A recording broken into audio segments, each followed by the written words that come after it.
Senna, la légende éternelle. 1er mai 1994, il y a 30 ans, Ayrton Senna sort de la piste à plus de 250 km/h dans la courbe ultra rapide de Tamburello, sur le circuit d'Imola, en Italie. Le choc pulvérise la Williams Renault du Brésilien qui meurt en direct, sous les yeux du monde entier. Je me souviens très bien de ce dimanche de printemps. J'étais moi aussi devant ma télé et cet événement m'a profondément marqué. Encore 30 ans après, les images sont terribles. Les fans de F1 pleurent un immense champion.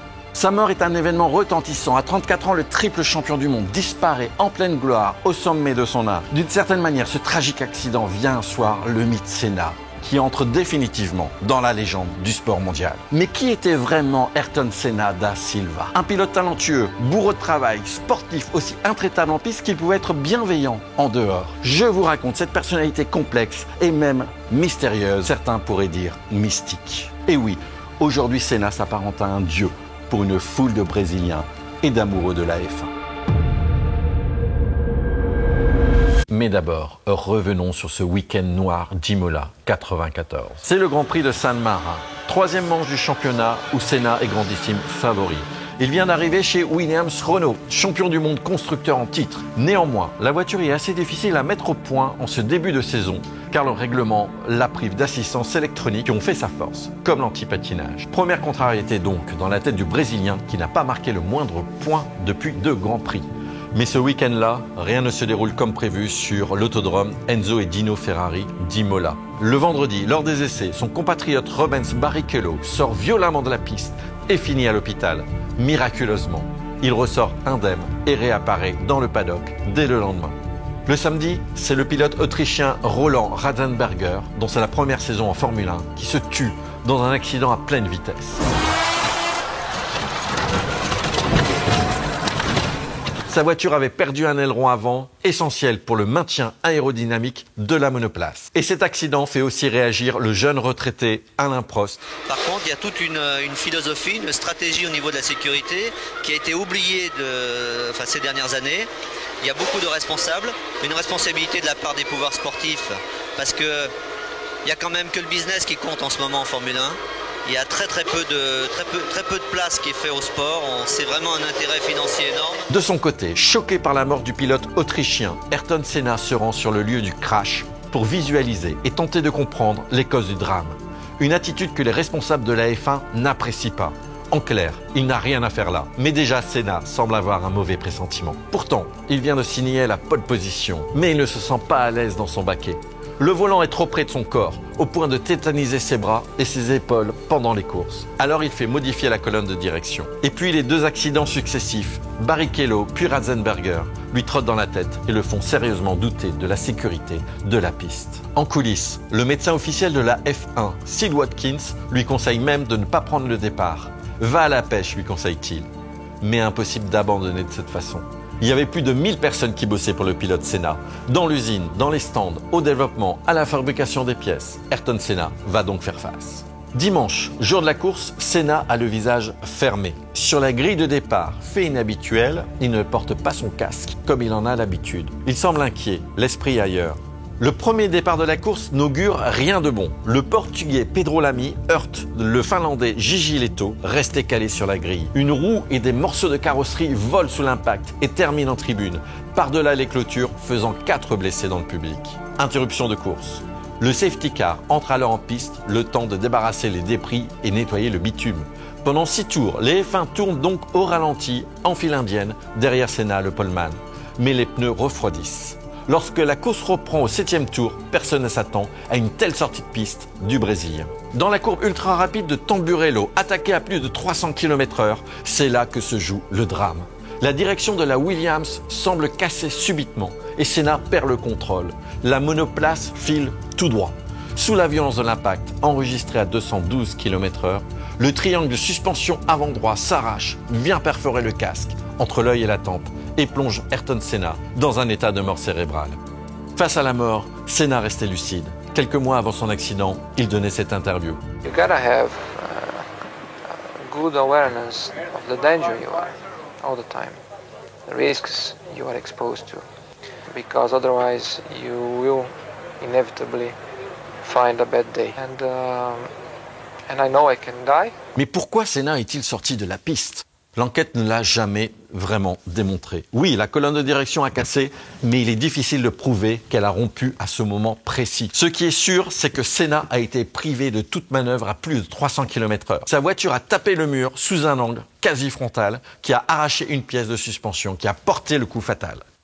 La justice a mis hors de cause les ingénieurs et responsables de l'équipe Williams pour cet accident. Ce 1er mai, en début d'après-midi, je me rappelle de ces moments interminables que je suivais à la télé. Le corps inerte de Senna, allongé au sol, les médecins par dizaines qui s'activent pour le réanimer, l'hélicoptère en stand-by, en plein milieu de piste, les secours qui donnent l'impression de ne pas savoir quoi faire. C'est à peine croyable. Une scène d'accident retransmise en direct, en monovision. Tout le monde hallucine. Ce type d'image serait immédiatement censuré dans les Grands Prix actuels. Et soudain, une F1, c'est Eric Comas, le pilote que Senna a sauvé en 92, qui déboule à la sortie du virage, relâché en piste par erreur. Décidément, rien ne tourne rond à Imola. Le désordre met de longues minutes à se dissiper. 37 minutes après l'accident violent d'Ayrton Senna, la carcasse désarticulée de sa voiture est tout juste rapatriée au stand. La course devrait être arrêtée définitivement. Pourtant, elle reprend. Inconscience, indécence en tout cas. Le rôle des responsables de la F1 est montré du doigt. On sent la désolation dans ces commentaires en direct. Et dans leur tour d'ivoire, eh bien, les commissaires sportifs se comportent comme des Ponce Pilates. Des autruches. Oui, des autruches, que l'opprobre sur eux. Oui, dans la plupart des stands, c'est l'indignation qui prédomine, l'indignation et la tristesse évidemment. L'écœurement est généralisé. Ce passage m'a marqué du haut de mes 10 ans. Et c'est vrai. Comment pouvait-on continuer une course après un tel accident? Et même, pourquoi ont-ils maintenu la course après la mort du pilote autrichien la veille? La série noire de ce Grand Prix maudit s'est poursuivie dans les stands avec ça. Hop là, qu'est-ce qui s'est passé? Un mécanicien renversé? Oui. Et il y a eu un... Oh là là. de Pierluigi Martini en sortant des stands a heurté. Et il y a une roue arrachée à l'arrière droit. Et oui, une roue mal fixée sur la F1 de Michele Alboreto qui s'arrache à la sortie des stands et renverse plusieurs mécanos. Alors oui, aujourd'hui, les temps ont changé. La Formule 1 n'est plus un combat de gladiateurs avec des morts en direct. Il y a plus de décence dans le spectacle et beaucoup plus de sécurité. En fait, ce week-end noir d'Imola 94 a lancé toute une série d'innovations dans la Formule 1 à l'initiative de la FIA pour que les courses ne soient plus jamais un tel carnage. Exemple, les voies des stands sont devenues ultra surveillées. Le nombre de personnes autorisées sur la pit lane est considérablement réduit. Les mécanos sont casqués et en combinaison inifugée. La vitesse est limitée et contrôlée par radar, etc. Mais personne n'oubliera jamais cet incroyable dimanche 1er mai 1994, quand la mort d'Ayrton Senna est prononcée en fin d'après-midi à 18h30 à l'hôpital de Bologne. L'onde de choc est évidemment mondiale.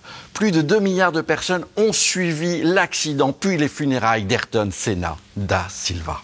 Certes, on ne découvre pas que la Formule 1 est un sport dangereux, parfois fatal, mais ce week-end cauchemardesque et doublement mortel restera le pire souvenir pour tout passionné de sport mécanique. Au-delà de l'émotion, ce que je retiens de Senna, c'est que derrière le pilote, l'homme savait montrer une réelle empathie envers ses concurrents. À Imola, on a par exemple retrouvé un drapeau autrichien caché dans le baquet de sa voiture. Senna avait prévu de le hisser en hommage à Ratzenberger en cas de victoire. Senna, c'était une personne tournée vers les autres, attentive. En 1992, en pleine qualification du Grand Prix de Belgique, il n'hésite pas à sauter de sa monoplace pour secourir Eric Comas, tout juste victime d'un accident qui peut finir en incendie. Senna s'est mis en danger lui-même et ce geste héroïque a sauvé la vie du Français. Autant de bienveillance, ça peut surprendre, car en piste, Senna était loin d'être un enfant de cœur. Son coup de volant est fugueux, agressif, toujours à la limite. Alain Prost, son coéquipier chez McLaren, en sait quelque chose. En 89, lors du Grand Prix du Japon, le titre est en jeu. Senna est survolté. Il provoque le Français à tel point que Prost se rabattrait trop vite sur lui. Double abandon. Ce coup tordu permet ainsi à Prost d'être sacré champion du monde. À moins que Senna repart, change d'aileron avant et gagne la course, avant d'être disqualifié sur le simple fait d'avoir court-circuité une chicane. Alors Senna crie à l'injustice et pense à tout plaquer. Fidèle à son état d'esprit de winner, ça passe ou ça casse. L'année suivante, en 90, toujours au Japon, le titre mondial se joue cette fois dès le premier virage. Le Brésilien, leader du championnat et l'esprit vengeur, s'engouffre à la corde du premier virage et accroche vigoureusement Prost, obligeant les deux pilotes à abandonner piteusement. Cette fois, c'est Senna qui gagne, son deuxième titre de champion mondial. Mais c'est un titre obtenu dans la controverse. L'année suivante, Senna avouera l'avoir fait exprès. Pas de cadeau, on se rend coup sur coup. Prost-Senna, c'est le duel mythique de la F1 des années 80 et 90. Les deux pilotes ont écrit leur plus belle page ensemble. Et côté spectateur, on s'est régalé de leur passe d'armes sans pitié. C'était l'époque où la F1 était un sport très populaire. Les dimanches après-midi à la télé, on sait toujours qu'il va se passer quelque chose. Aujourd'hui, on ne peut plus vraiment en dire autant. On s'ennuie beaucoup. La dernière fois que j'ai vibré, c'était pendant le Grand Prix de Abu Dhabi en 2021. C'est quand Verstappen devient champion du monde en doublant Hamilton au dernier tour de la dernière course, au bout du suspense. Oh my Lord, Max! Oh my God! Yes! Oh my God! Des moments intenses, malheureusement devenus trop rares. Alors, si Senna est devenu ce pilote légendaire, il le doit aussi en partie à son coéquipier chez McLaren, Alain Prost. À eux deux, ils écrasent par exemple le championnat 88 en se partageant 15 victoires sur 16 Grands Prix, ce qui permet à Ayrton Senna de gagner sa première couronne mondiale. Prost, Senna, c'est aussi l'opposition des styles, des personnalités très différentes. Le calcul permanent, les prises de risques mesurées chez Prost, tandis que Senna recherche constamment à dépasser les limites et ne s'avoue jamais vaincu, quitte à enfreindre certaines règles. Competing is in my blood. It's part of me. It's part of my life. I've been doing it all my life. Ce fighting spirit, le Brésilien l'acquiert sur les circuits de karting de Sao Paulo. Dès l'âge de 8 ans, il affronte des adversaires de 15-16 ans qui ne lui font pas de quartier. Ayrton y apprend les bases du métier et se forge un style de pilotage spectaculaire, offensif et qui ne laisse pas de place aux adversaires. Si Senna aime flirter avec ses limites, c'est parce qu'il connaît sa voiture. Il sait ressentir les moindres vibrations à bord, ce qui est une qualité très rare pour un pilote. Replaçons-nous dans le contexte de l'époque. Les monoplaces sont excessivement dures à piloter. Il n'y a pas d'aide électronique. Les changements de vitesse se font à la main. Par exemple, la McLaren Honda de 1991 est propulsée par un moteur V12 qui monte à 13 000 tours minute. Plus de 700 chevaux à dompter pour à peine 500 kg à vide. Alors imaginez maîtriser les très hautes vitesses et les changements de trajectoire, c'est absolument intense pour le corps. D'ailleurs, Senna, qui était peu athlétique, a dû faire un énorme travail physique pour endurer ces conditions en course et être performant. Regardez au Grand Prix de Brésil en 91. Senna montre un exemple d'abnégation et de dépassement de soi. Ayrton vient d'avoir 31 ans et il n'a encore jamais gagné son Grand Prix national chez lui à Sao Paulo, sa ville de naissance, sur le circuit d'Interlagos. Totale pression sur ses épaules. Sa motivation est décuplée. Senna mène le Grand Prix depuis le départ, mais à 7 tours de la fin, sa boîte de vitesse se bloque sur le 6e rapport. La McLaren devient très difficile à piloter. Son calvaire commence. Senna doit résister au retour canon de la Williams de Riccardo Patrese. Ses fans sont en apnée. Et en plus, une pluie tropicale commence à tomber. After 3.6 seconds, I don't see, frankly, how Riccardo Patrese, it's pouring with rain now. I look through and I see Senna waving. Look at him, he's saying, stop the race. But it's too late, Ayrton, you're on the last lap. You can lose this race. Au courage et à la volonté, Senna franchit la ligne en vainqueur avec à peine 2 secondes d'avance. À voir l'état de fatigue et d'épuisement d'Ayrton, qui reste scotché dans son baquet, on comprend qu'il est allé au bout de lui-même. Sur le podium, Senna est complètement exténué. Un Grand Prix vraiment épique.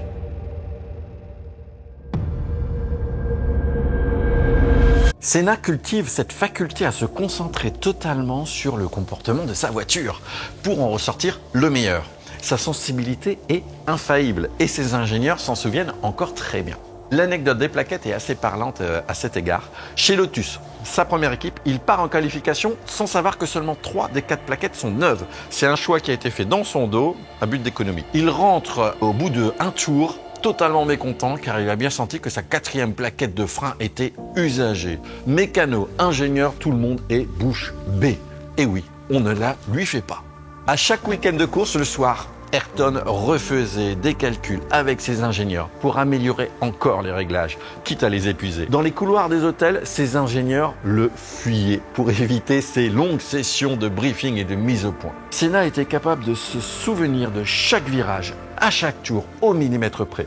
Il sent tellement bien les choses qu'il s'est donné la pression des turbos, la température d'eau et d'huile exacte avant même que les ingénieurs ne relèvent les données d'acquisition. Même lorsqu'il gagnait la course, Senna pointait les aspects négatifs au débriefing. Pour lui, tout pouvait toujours être perfectionné. En tout cas, l'intransigeance d'Ayrton Senna, liée à des heures d'entraînement acharnées, notamment sur sol mouillé, lui permet des coups d'éclat sous la pluie. Dans sa jeunesse au Brésil, en fait, il demandait qu'on arrose la piste de karting pour mieux apprendre le comportement. Il fait de la pluie son allié dans sa folle remontée à Monaco en 84, où il termine deuxième, course arrêtée avant la fin. Puis il gagne son tout premier Grand Prix au Portugal en 85 sous des trombes d'eau. Et surtout, on retient son incroyable premier tour au Grand Prix d'Europe à Donington en 93 dans une piste trempée. Parti 5e sur la grille, Senna double tous ses adversaires un par un dès le premier tour et gagne la course avec plus de 1 minute 20 d'avance sur le deuxième. Dans chacune de ses courses, Senna donne une leçon de pilotage bluffante, toujours aux limites d'adhérence. Le tour de qualification de folie qu'il sort à Monaco en 88. Ayrton Senna domine sans partage. Il survole. Sa McLaren à V6 turbo se transforme en fusée dans les rues de la Principauté. Je ne pilotais plus de manière consciente. C'était du pilotage à l'instinct dans une autre dimension, dira-t-il. J'étais bien au-delà des limites, mais toujours en capacité de les repousser. Le circuit était un tunnel et je continuais de rouler encore et encore. Cela m'a effrayé, car j'ai réalisé que j'avais dépassé mon état de conscience. Là, on touche quand même à l'irréel, au côté mystique d'Ayrton Senna. Alors bon, il a dû abandonner en 88, mais Senna reste le prince de Monaco. 6 victoires durant sa carrière, record toujours pas dépassé. Le Tour de Qualif, c'était l'exercice préféré de Senna. Tous les réglages de la voiture sont alors optimisés pour claquer le meilleur temps. Lui, il prend le temps d'observer ses rivaux en piste. Il analyse les erreurs et choisit ensuite le moment propice pour sortir à son tour et attaquer à fond.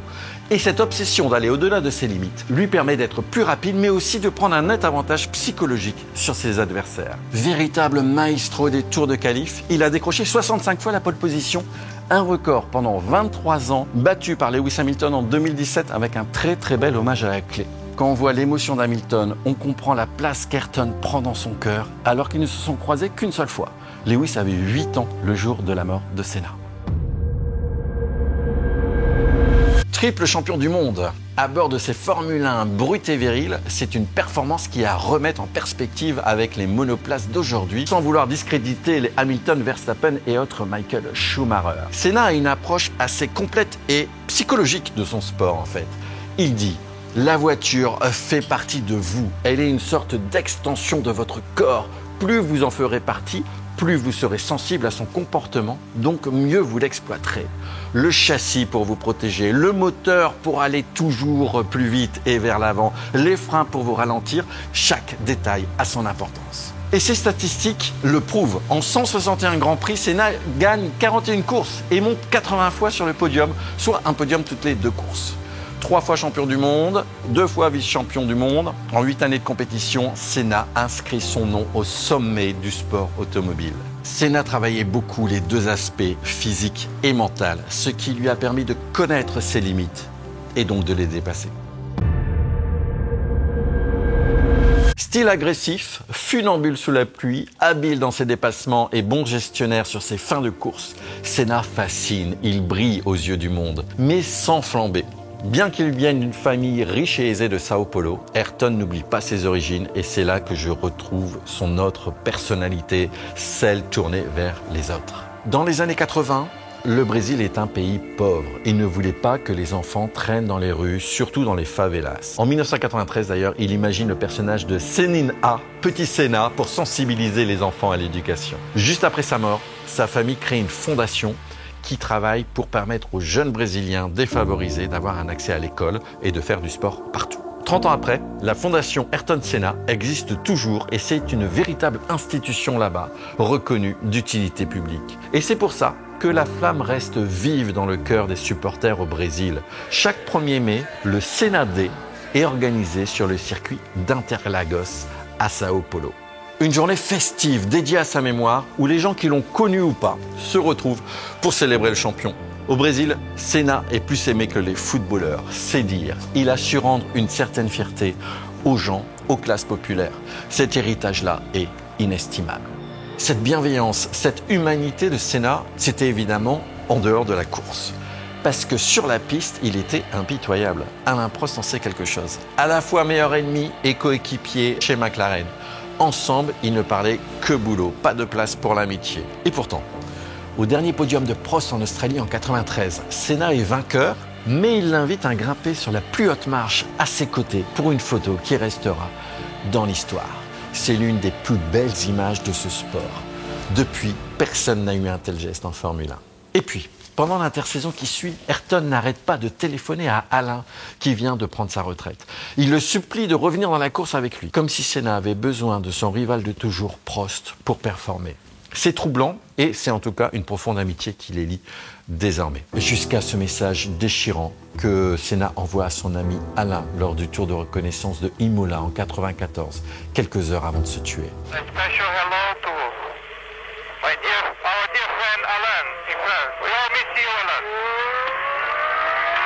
Avec le recul, ces images sont très émouvantes. Elles sont troublantes même, elles interrogent. Faut-il y voir un signe ?